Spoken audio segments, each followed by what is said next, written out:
and welcome to the Memory Kitchen, where we're celebrating the National Day of Reflection with food, family and friends. Marking 2 years since the beginning of the first lockdown, today we come together to support the millions of people who've lost loved ones during the pandemic and remember those we have lost. As Julia Child so wisely said, people who love to eat are the best people. They're the most trustworthy people as well. And we have some truly great people here today. Joining me around the Memory Kitchen table are Nikesh Shukla, Romy Gill, Levi Roots and Danny Malin. Nikesh Shukla is a critically acclaimed author and contributing editor to The Observer magazine. Romy Gill, MBE, is a chef, writer and a familiar face, of course, on Ready Steady Cook. Levi Roots is the man behind the famous Reggae Sauce, as well as a musician who's played with James Brown and entertained Nelson Mandela. Danny Malin is a social media sensation whose heartwarming Rate My Takeaway videos have won him hundreds of thousands of fans on YouTube. And behind the scenes in the kitchen, we have food writer extraordinaire Barney Desmazerie and our wonderful chef, Charlie Urry. Now, gang, you've all got your bags of ingredients in front of you and Chef Charlie is over there in the kitchen, poised like a cobra, ready to spring into action. So let's get cooking. Nikesh is on his way to Sweet Mart in Bristol to shop for ingredients. His memory dish is chili paneer, which he chose because it reminds him of happy times his mum spent away from the kitchen. My mum used to shop at a place just like this called Sunrup, which was opposite my kaka's house. And when I first moved to Bristol and was desperate to find spices and things like paneer and lassis and mangoes, not like supermarket mangoes, but proper mangoes, the real mangoes, the mangoes that only the South Asians know about, those kinds of mangoes. People kept telling me about Sweet Mart and I came down and I was like, oh my God, I've come home. Get some green chilies. These are the ones that my mum always used to get. They're very multifaceted. My dad used to have them in a bowl next to his Weetabix. Paneer is one of those cheeses that really takes on the delicious properties of whatever it's marinated in. Okay, have a lovely day. Yeah, you too. Bye-bye. Bye. Nikesh, your memory dish that you've chosen today, it sounds utterly delicious, chili paneer. In the memoir and in other bits of my work, I've written extensively about my mum as a cook and my mum in the kitchen, and the kitchen as a sacred space in our house, and you know, the food that she used to prepare for us and how amazing that was and how that made me feel safe and at home and all the rest of it. And so when I was asked to come up with a dish for this, I thought, instead of always thinking about my mum in the kitchen, I wanted to think about her enjoying food. And so I picked a dish that she always ordered out. And this was a dish that we would share. And I have very few memories of my mum enjoying eating food. It's always like, she's sort of sadly always associated with the preparation of It's food. stressful. Yeah. It's stressful. Was she the sort of mum that was always cooking for loads of people as Yeah. well? Yeah, you see, that's stressful. So Nikesh, I absolutely love paneer, so I'm super excited about this. But this isn't not traditional, but this isn't like your average paneer dish, is it? This is a bit different. In the mid-90s, it started up this sort of Indo-Chinese fusion restaurants in London, which obviously had been going on in India and China for a while, I think. So you got the spring onions and the peppers from the Chinese influence, but you got the paneer from the Indian influence. It was the dish that my mum, like, she really felt like she was having a night out if she was having chili paneer. And your mum died in 2010. yes. And so this is a dish, chili paneer, that you think of your mum kind of at her best, would you say? Yeah, out, socialising, enjoying food, not like in the kitchen while we're eating. So you're a bit of a cook, Nikesh. Yeah. I get the vibes. How do you think your mum's cooking has influenced you? In 2011, I moved to Bristol and I realised that all this time that my mum had spent saying, I need to teach you how to cook Gujarati food. And I'd just gone, no, I'll just eat it when I come home. And suddenly I didn't have her to prepare all that food for me. And in 2011 or 2012, I was helping move my dad out of our childhood home, and I was clearing out the kitchen, and I opened the freezer, and at the back of the freezer was a Tupperware box of some of my mum's cooking, and so I defrosted it, and this sort of really magical thing happened because the kitchen, since my mum had died, it was just clean and sterile and unused. Didn't smell. It didn't smell, Yeah. and suddenly in the microwave, through the defrosting of her food, the kitchen suddenly just came alive again, and it smelled like my mum's kitchen. And so I heated up some rotleys on the stove and ate my mum's food, and it was just the most magical moment of my life. It was like a moment of resurrection.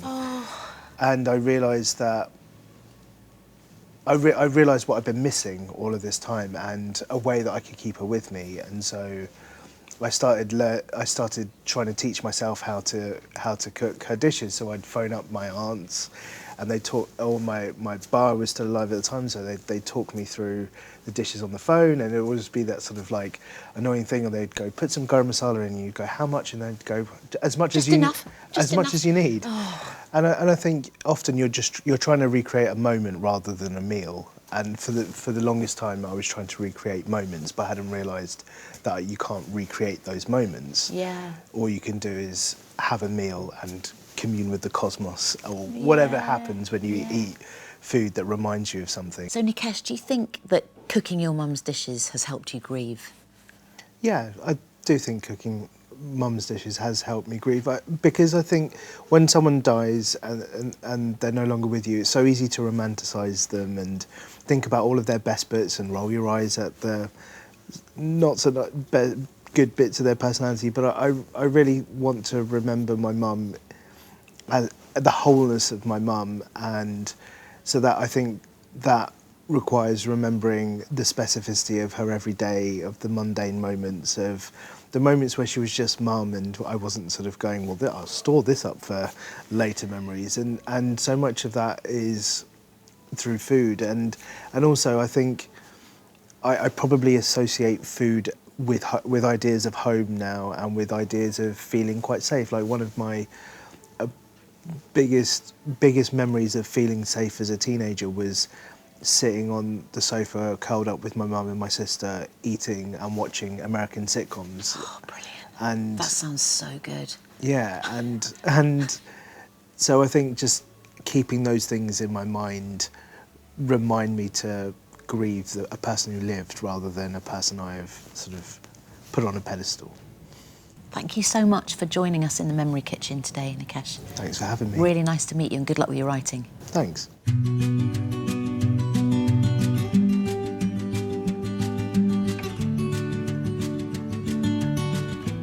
So Danny's a YouTube phenomenon. He's famous for visiting and rating takeaways across the land, armed with his trusty portable table and a penchant for kebabs. Danny, you're a ledge. Welcome to my fireside. Thank you very much. You've come all the way from Leeds. Thank you so know. much. It's nice and warm as well, isn't it? It is Yeah, good. Not bad. You're not getting too warm on one side, just on the one side. No, I'm not cooking yet. We're all right. If you'd have to spin it around like I'm on a spit, won't I? On a doner. Yeah, I'm on a kebab.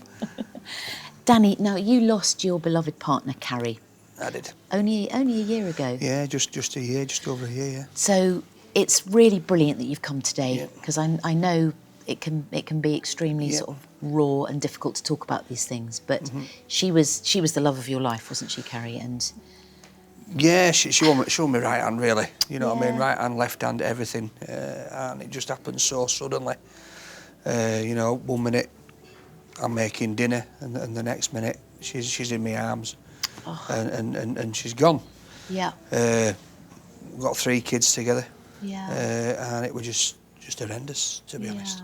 And you did a lot of cooking together, didn't you? Yeah. So I'm you know, I used to cook through the week, and Carrie did the cooking at the weekend. You know, I used to play about with food a little bit, and she's like, "Oh, stop mucking about with all this," and you know, stop being daft, and just put something decent on the table. And yeah, it's, you know, it's hard now because there's not that enjoyment for me now in the kitchen what it used to be, because obviously I'm there on my own, and you know, I've not got the shouting and nagging not to muck about with food. What was Carrie's favourite dish? So she used to love to do a bolognese, Right, and nice. it like a sort of a Monday thing. I said, like, what's for tea? Bolognese. What's for tea? Bolognese on a Monday. Always on a Monday. Yeah, for some reason. It's comforting that though, isn't it? Knowing that you're going to get a certain lovely dish. It's on all a right, certain but if it's red hot outside, Yeah. and she's banging bolognese on table. What, through the summer months? Oh yeah, she'd have jacket tatey with a bit of bolognese on. In August? Oh yeah. So Danny, is there a secret ingredient in your spaghetti bolognese we should all know about? Well, there is, yeah. There's Marmite, believe it or not. Oh wow. Yeah. So that makes perfect sense. Well, it didn't to me at first because I can't stand the stuff. Yeah. And Carrie used to just slip it in there. All right. Never told me for ages that this is what she put in. Yeah. All right. And then one day I was watching her making it. I'm thinking, why has she got Marmite out here? And she says, I put it in spaghetti bolognese all the time. Oh, it just blew my mind, to be honest. And then I've tried making it since, and I'm a bit hesitant to put the Marmite in because I just don't like the smell of it. But well, I can't taste it, but it enhances the flavour, doesn't it? And Carrie played an important part in Rate My Takeaway, which is obviously how we know you. Yeah. And what kind of role did she play in that? So obviously, just before I met the guys that I'd Rate My Takeaway, Carrie had done a video of me and just having a bit of a rant really about COVID and first lockdown, and we started filming them together. And it'd start off, she'd be laughing and she'd say, "What's up, Dan?" And I'd harp on about people being daft chasing round supermarket for toilet roll, and she had quite a distinctive laugh. And so on these videos you can hear her laughing, which like now it's nice because I can go back and if I ever want to hear a happy time, I've got 30, 40 videos where, although Danny, I can't see her, I can still hear her. Yeah. And I told this to my kids once, and I remember it one night, I was laid on bed, and George come in and he says, "Can I watch a bit of telly on your bed?" So I says, "Yeah." So I'm in and out of sleep and dozing, and he put YouTube on and he put a video on, and obviously it started off with Carrie saying, "What's up, Dan?" And I just sat up because it was as if she was there in the room, and it just threw me completely. But it's you know, it's nice to have those memories, and then going forward with Rate My Takeaway, obviously she was pushing me to do it, and she's saying, "Look, you know, people are liking what you're doing, and you know, go out there and you're making people happy." And with the videos, people were saying it was bringing them through tough times with COVID, and people were suffering loss, and they were watching the videos and finding me funny, and I was connecting with people. And it's a lifeline, Danny, isn't it? Yeah. That kind of thing. Yeah. Unfortunately, before Carrie passed away, it's not at the level that it is now, and I'd love for her to see it now. She'd be so proud, I think, and you know what we've been able to achieve with the channel, and you know how people that have helped. And I mean, I brought out a charity Christmas song at Christmas, and you know, she'd have just been laughing her head off at that kind of stuff. Somewhere in the cosmos, she's there, definitely. Yeah, definitely. Yeah. She sounds like an absolutely wonderful person, and thank you so much for coming to talk about her. And I shall take that away with me, Danny. Yeah. I'm also going to take away the idea that I need to put a bit of Marmite into my cooking. Yeah, just be careful. Not everything, not a souffle. Not going to put it in a souffle. No. Or in an apple pie. No, oof, it's spoiled apple pie, wasn't it? But in a bolognese. Yeah. In memory of Carrie, I certainly will. Thank you so much, Danny. No problem, thank you. Next up, we visit Great British Bake Off alumna Bryony May Williams, who's at home making us her Nana Pat's special apple pie. I wonder what happened to Paul Hollywood.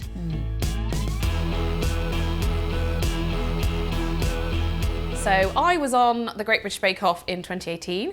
I got to the semi-finals, and then I went back in 2019 and won the Great Christmas Bake Off. So I did get a cake stand in the end. I dedicated the showstopper in Danish week to my Nana Pat, and it was called a cakecorne. They make it out of Danish pastries, but it's in the shape of a person. So we had to create our own, and I decided to dedicate it to my Nan, because a lot of my baking history comes from her. So I made, but rather than do her now, I did her kind of in the 40s with her victory curls and her, you know, glamorous clothes like she used to wear. So she sadly passed away in 2020 in November at the ripe old age of 95.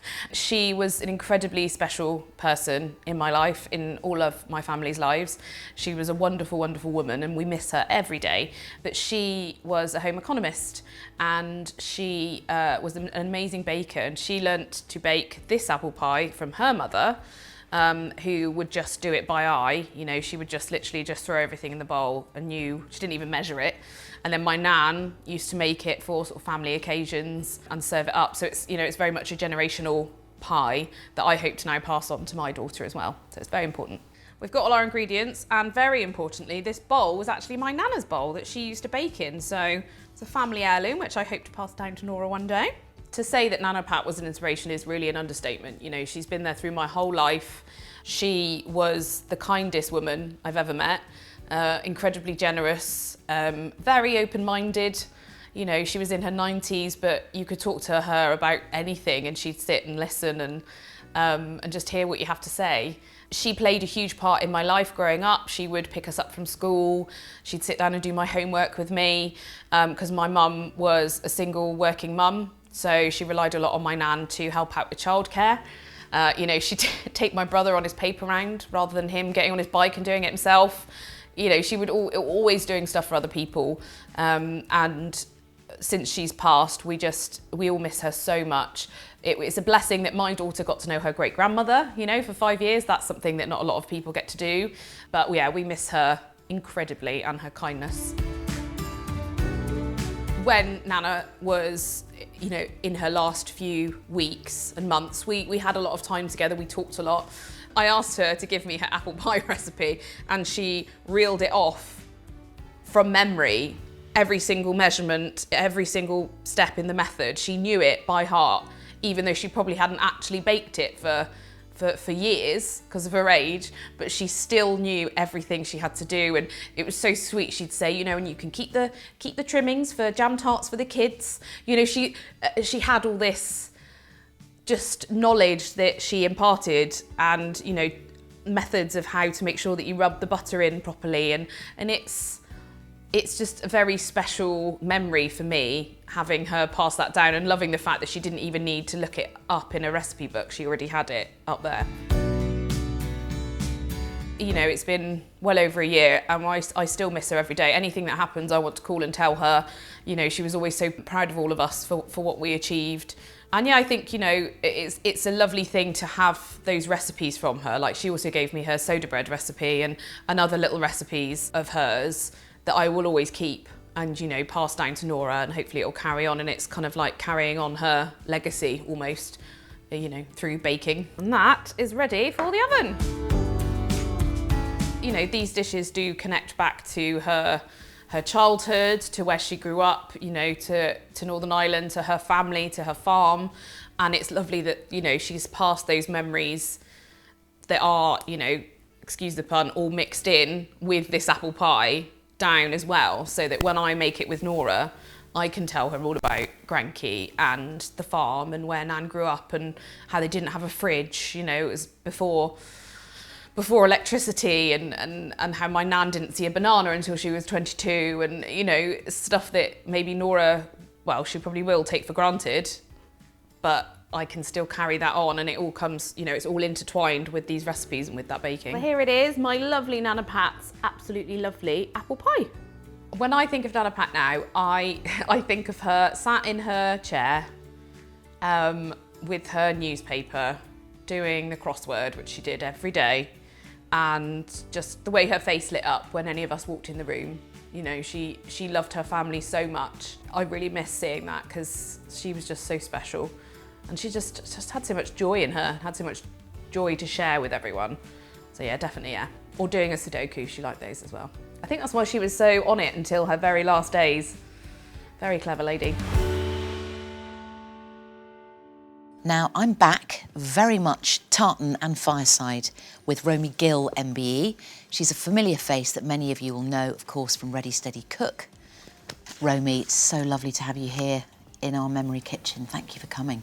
Thank you for having me, Mel. And lovely to meet you. It's lovely to meet you too. Yeah. Now, you grew up, Romy, in Bengal of the 70s and 80s. Yes. But you moved here in 93. Yes. And I read somewhere that you used to cook momas and samosas to remind yourself of being in Bengal.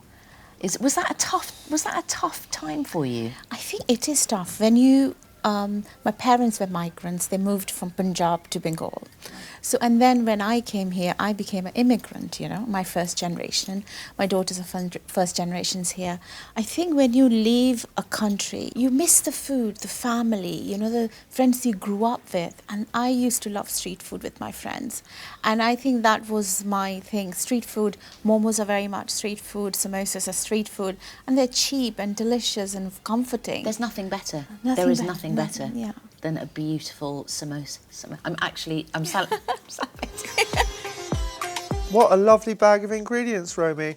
So talk us through exactly how your mum used to make this, and pronounce it for me, please. It's khichdi. It's Khichdi. khichdi. It's a simple dish. It's like a dish that actually is eaten all over India. This is something very comforting. It reminds me of my mum when, you know, I had a bad day, or my brother didn't let me play cricket or something like that, you know. So mum would make this beautiful, creamy lentil dish with rice, and So then it's rice and lentils cooked together. it's cooked together, yeah.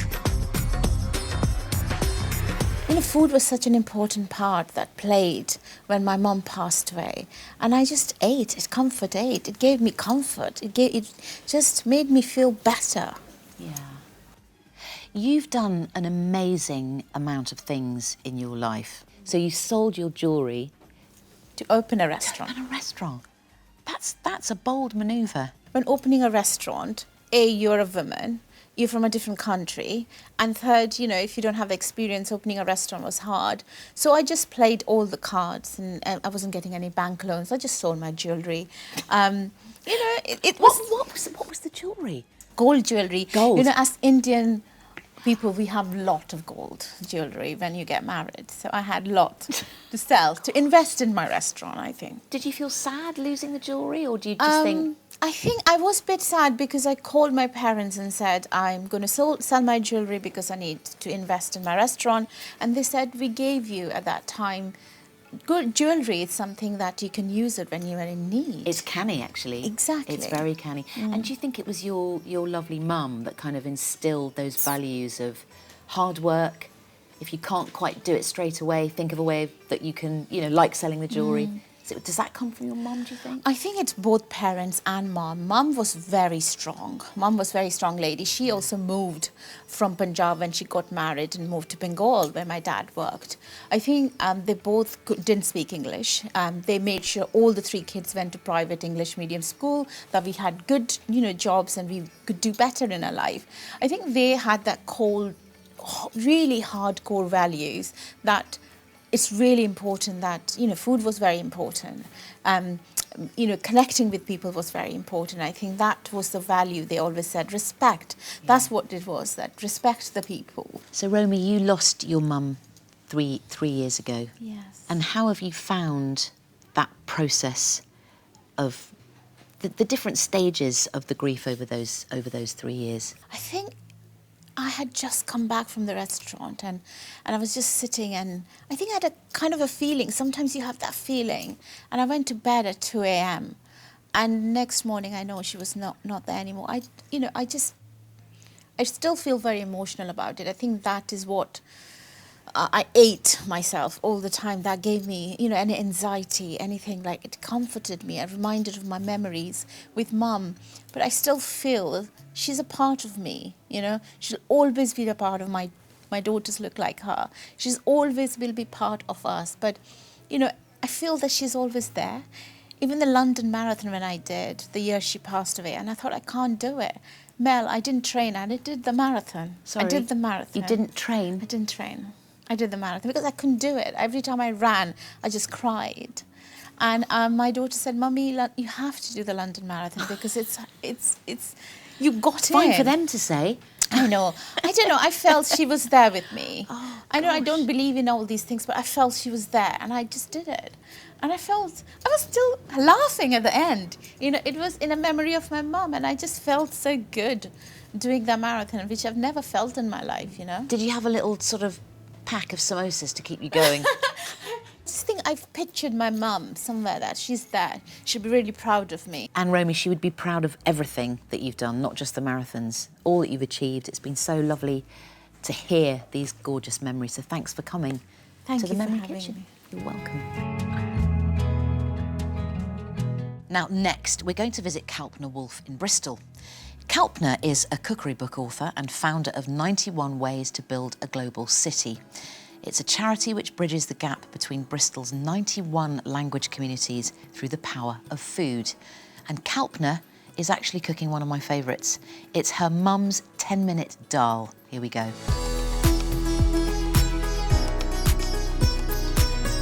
There are 91 languages spoken in Bristol. This is a real cause for celebration. So we bring people together to eat, to share food, and that way get to know each other. Because when you're sharing food, you share your story. We say to people, bring something that means something to you, and I think sharing food is such a great act of kindness. You know, it opens people's hearts, but they also learn about the story behind that food, where it's from, what it means to the person, and sometimes whether it's connected to a lovely memory, because all food is connected to memories. Today I'm going to make my mum's 10-minute dal. We always called it 10-minute dal because it does take a bit longer than that, by the way. But it was the go-to dal, the go-to dish that we made regularly. We always have dal at home. But it also was a dal that if people came unexpectedly, that was a thing that we knew we could make quickly while we were chatting to them. They were having a cup of tea. They didn't know they were staying for dinner, but they had to stay for dinner. I'm dedicating this 10-minute dal to my mum, who died during COVID, sadly. She was so full of giving and so full of actually always cooking for us, 5 children who were always hungry. And she knew if she made the biggest pot of dal, we'd get through it, but she knew that actually that she would be nourishing and looking after us. My mum and my dad came from a town which is now Pakistan, and then during partition they fled to New Delhi, and they arrived in New Delhi as refugees. My father had fought for the British Army, and as part of that, if you survived, you got a British passport. So he came here on his own, because I couldn't afford for all of us to come together. And he had to leave my mum with 5 small children. We were very young, and she was not only looking after us, but she had to work as well at the same time. So very, very difficult for her. But she did it. She'd been to college in Delhi, but when she came here, her qualifications weren't recognised. So she ended up working in British Airways. Right at the bottom, she started by washing dishes, and she worked really hard. She worked from 6 a.m. to 6 p.m. every day, and she worked her way up to a senior chef, actually. She worked so hard. It was such a grind, I think, and looking after us the rest of the time.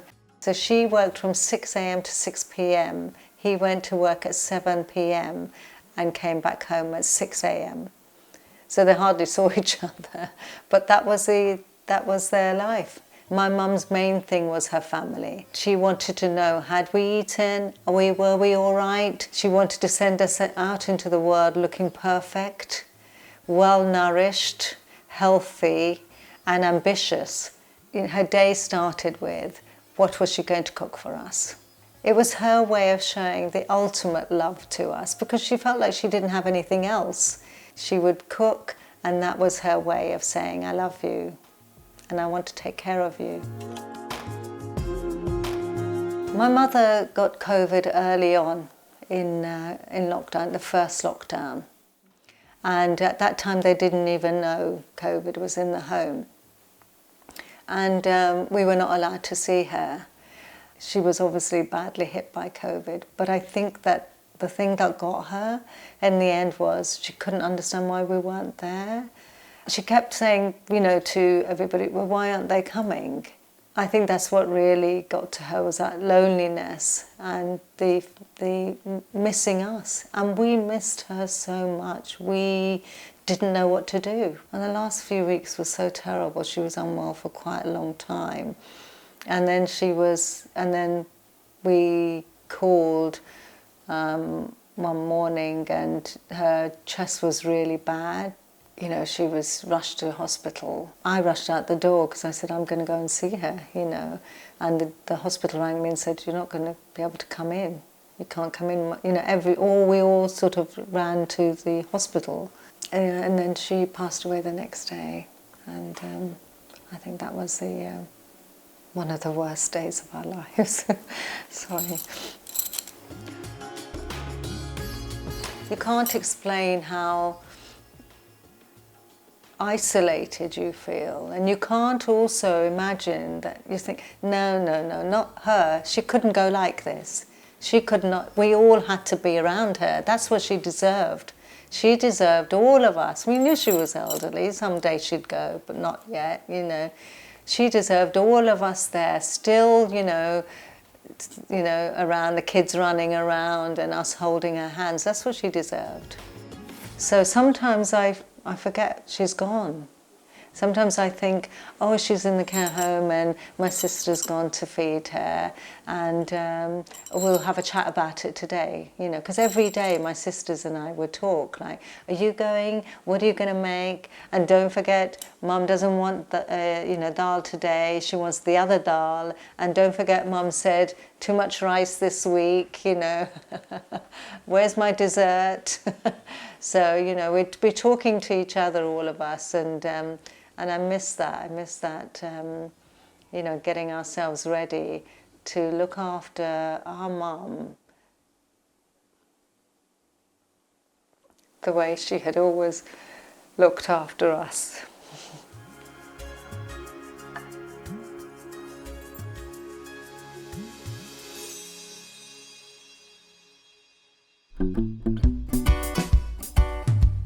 Now, the crew are very excited about your Guinness Punch, Levi. I think we might need to send the runner out for a few more cans of stout. I am delighted to welcome the man, the legend, Mr. Levi Roots, to the fire. Thanks so much for coming to the Memory Kitchen today, No Levi. problem at all. Now, Charlie and Barney are busy cooking your Puerto Rican kitchen. Yes, well, I'm not worried or anything like that. I'm just hoping they got the ingredients, because I know with Caribbean food sometimes it's a bit difficult to get everything that's in there. But I'm working on it in the supermarkets. Yeah, it's that annoying thing, and I know this with my own mum. You say, how do you do that particular dish, da-da-da, and she's like, well, you just got to feel it, you just got to smell it, taste it, and it's like, well, yes, but how much do I put in? Yeah. Are you precise with your ingredients? Well, my mom she is, but I think I've learned not to be precise, because I like to think of myself one of these new age type Caribbean chefs who will allow for change. Okay. Whereas traditional Caribbean chef, you cannot change anything at all. They'll want it exactly how their grandma and their grandma before that always made it.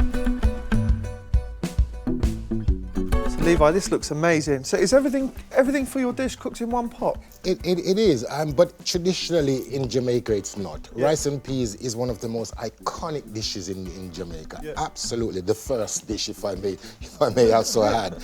But I think when I wanted to cook this for my mom, I actually started to travel the Caribbean and got to see that it's not just Jamaica is the only island in the Caribbean. There are thousands of islands, and they all cook their rice and peas in a different way. And I wanted to cook something for my mom which was easy on the washing up. Yes. So this is only one pot in there. And it so blocks the flavour in as well, blocks right? the flavour in, Yeah. and she absolutely loved it. We've got some really good Scotch bonnets. Let me show off one for you. Yeah, you sure?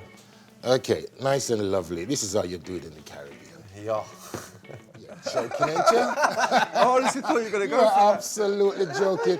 This is hotter than pepper spray, you know. Yeah. And again, it's not about hot chilies, because I think a lot of people always think that when you cook Caribbean food, it's sort of face-ache time. Yeah, yeah. It's absolutely. This is about the flavors. It's about the rice cooking into the chicken, into all the flavors. All the juices, all the juices from the chicken go into the Absolutely. rice. It's a comfort food. It's also served with a Guinness Punch. It's served with Guinness Punch, and again, you know, Guinness Punch is one of these magical things that you have on the table. And Guinness Punch is a bit like Bailey's, where you have the bitterness of the Guinness, but then you have the sweetness of suppligen and the condensed milk and nutmeg and vanilla and all that. It's just delicious. Oh, this is like a super duper version of a Bailey's. Oh. So nice with your fried chicken, make burgers finger licking, on your barbecue and your drumsticks, just put some reggae sauce on your dish. Boom. So your grandmother, you mentioned grandmothers and mothers. Your Yes. grandmother Miriam, she looked after you. So when your parents came over as part of the Windrush Yes. generation in 1961, Yes. they left you and your siblings with grandmother Miriam. Yeah. So how was it growing up with grandmother Miriam in her kitchen? It was beautiful. It was absolutely wonderful. And I wish somebody had asked me at the age of 10 when I was coming over here, did I want to leave? Because the kids never had a choice. Nobody asked me, did I want to leave No one asked. this beautiful woman that was teaching me about food and this lovely place of Clarendon in Jamaica where, you know, every lake has jumping fish, every tree has a fruit on there. And it's just the most idyllic place for a young boy to have grown up.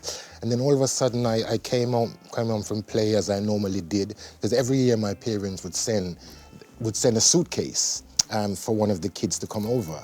And me being the youngest, I didn't realize what was happening. So every year I would see a brown suitcase would arrive for my parents from the UK in the corner, and I would see my grandmother in tears in the other corner. And I just didn't understand. All I would know that I would have a bit more room in the bed when one of my brothers and sisters left. So I didn't really understand what was happening. I knew they were, you know, going off and leaving me one at a time. And finally I came home from play one day and I saw the same scenario, and I saw my grandma crying on the other side, and I looked around and I realized that I didn't have a brother or sister left. You were the last it was my time to come. And she was in tears because she knew that she probably would have never seen her charges again, whereas my parents had left her with five children to look after. And every year she would be saying goodbye to them all, and then finally it was my, and I'm welling up a bit here because every time I think about it. No, don't worry. It's very emotional stuff, isn't it? Yeah, All of this. Grandparents leaving, travelling so far. Yes, you came all the way to this crazy island of ours. Didn't know my mom and dad because they left me when I was about 4 or 5, so I didn't really have a connection with them. It was just this wonderful woman, you know, my grandma, that was mom, dad and dog and everything to me at the same time. And leaving her was the most tragic thing I could ever think of. But I think those cookery lessons that she taught me, those days of being around her when I was a bit like a gopher, a sous chef, because everything that we had, we cooked in our garden. We were really poor, so we couldn't go to the shops and buy food. So everything was absolutely growing by her in our garden. And it was me, she would be calling me from up there, and I have to be climbing the ackee tree and the lemon tree and the mango tree and whatever it was, I had to be climbing, picking the fruits, coming back, and she would be churning, you know, this fantastic pot that she had, and she would be singing these Baptist church hymns that she would be singing. And I would be really just hanging on to what we call a frock tail as a kid then, you know. And that's why when I eventually came over here, even though I couldn't spell my first name, and as I mentioned to you earlier on, it only had 5 letters, and don't you dare call me I couldn't spell my first name with 5 letters coming over here and going into school at the age of 11. But one thing that I could do, I could cook a mean rice and peas and ackee and saltfish and oxtail and all the most delicious Caribbean dishes, because my grandmother, that was the stuff that she knew. She wasn't particularly educated herself, but it was she in could you. cook. It was. Yeah, it she was could part cook. of you. Yeah. Amazing. And you said, Levi, that when you first came to England, you know, your mum and dad had left when you were 4, so you didn't really know them.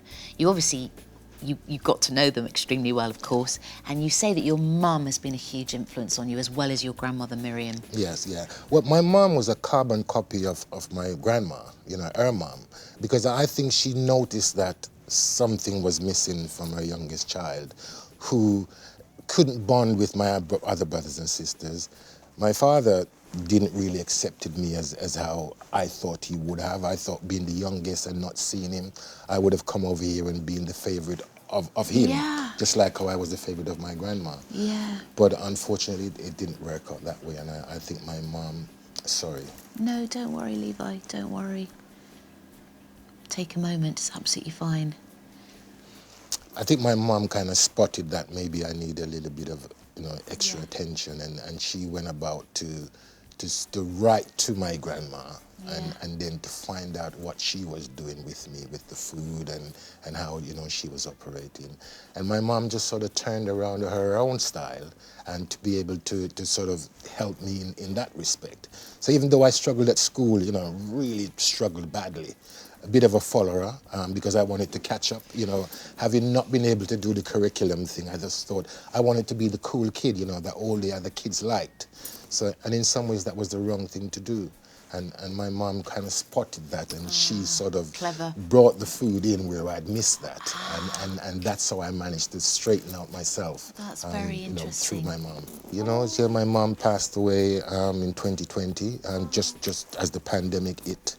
And it was at the time when she had got a little bit sick before then, and I was cooking for her every day for the past 4 years. It was, amazing. What cooking a lovely stuff. thing. Yeah, and just really enjoying her stories of her telling me about my grandma, because again, when I left her, I wasn't really that old enough for her to be telling me about her life. Yeah. So I knew how my grandma cooked, and I got all her recipes, including the sauce recipe and everything, but I didn't really know much about her as a person. And again, it was my mom again that allowed me to tap into what this lovely woman that, you know, that looked after me, you know, importantly. And I got to understand a little bit about her. What incredible women. I just love the sound of both of them. Yeah. The strength, the grit, the humour. My grandma was the one with the humour.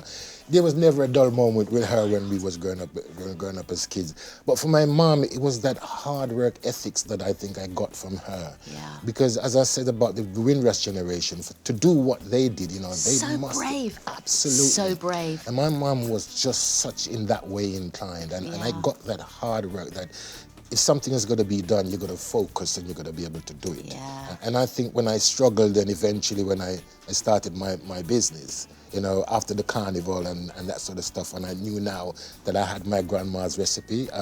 I was rubbish at Plan A, because Plan A was the music. Plan A was me getting on top of the pops and making the #1 song. And but I always had the Plan B in the back of my mind, because that was my grandmother's stuff, you know, the food and the cooking. And it is when I started to do the cooking, my mom is that, you know, that focusedness of what she was to be able to go through that, and as well as going to Dragons Den and do my stuff on there. I think that was the sort of inspiration coming from my mom. Yeah, but the pride, you know, imagine how proud Grandmother Miriam would, I mean, amazing. Yeah. I mean, I always say I remember when I was in the den, and if you remember that bit there when it was all going pear-shaped for me in Dragons Den. I probably was the worst person that's ever been on there.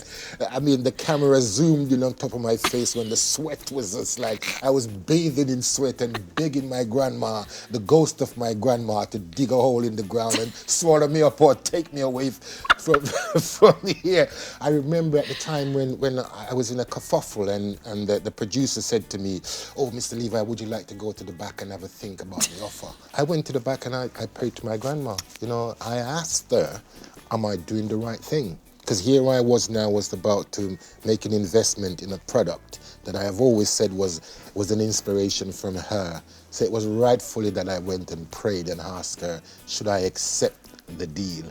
And I got the inspiration and the vibe to say that even though I was giving away a bit more than I should have, it was 40%, but she said to me through the vibe that I should take it. And that's exactly what I did, and the rest is history. How amazing. It's been so brilliant talking to you, Levi. You are an inspiration. Thank you so much. You know that. Thank you so much for coming. Service! Oh, now that's important. I think that service means me. Excuse me, Levi, better hop to it.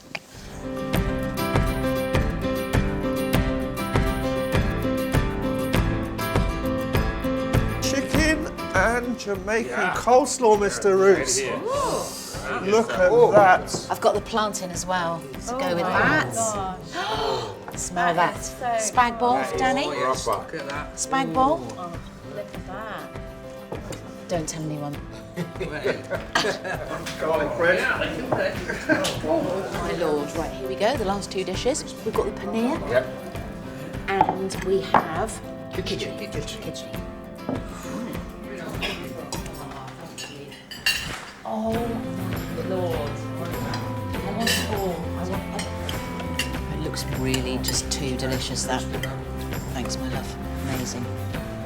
Cheers. So you've got all the dishes out in front of you. Are they as you imagined them? Are they bringing back any memories? For me, yeah, absolutely. I think one of the most beautiful thing about this dish that I remember to do with my mom, when she got older, I wanted to cook it so I could mash things up. Right. Because when people are a bit older, they find it a bit difficult to chew things down. Absolutely. So this is a perfect dish so you can actually pull the chicken apart and just make it a little bit softer. Right. So she could enjoy it, you know, just one pot, one flavor, and she used to absolutely love it.